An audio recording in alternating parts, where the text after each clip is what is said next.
So here we're on the outside of the car. You can see right here, this is the cable poking through that rubber piece that we installed earlier. And then I'm not going to show the front one, but we've got the front one sitting right here. And then we've got here the door track. You take this off with two bolts right there. Let's see, is that right? Yeah, these two. No, actually, it's those two big ones.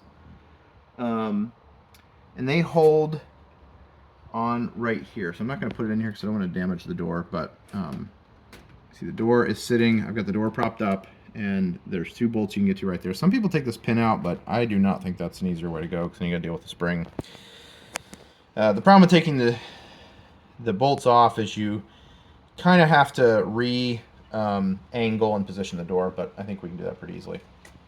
But right now, we are going to install this cable.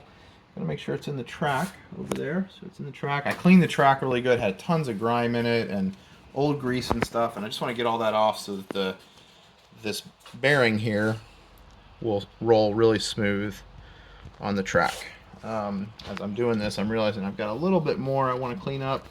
I just want the track that it actually rides on to be very smooth, and there's still chunks, especially when you have the cable break. You end up with just all this, the grease gets mixed in with the plastic, and you end up with all this junk in here that, I don't know, I want it to ride as smooth as it possibly can to reduce the chance of it binding up.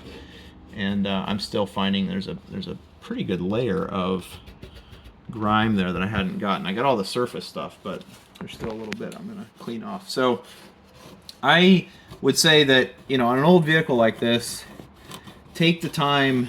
This is the 2011, so this one's been 13 years of dirt and grime have built up on this track.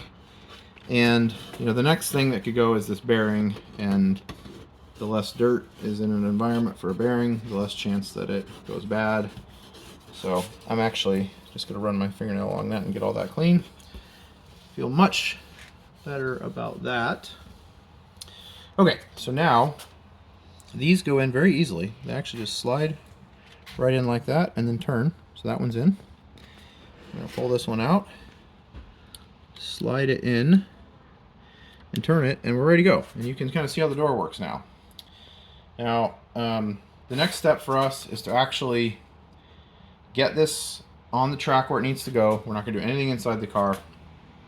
And then I have to get it bolted back up to the door, which is going to take two hands probably with a helper. So I'm going to go ahead and stop the video, and we'll get the door bolted back up and go from there.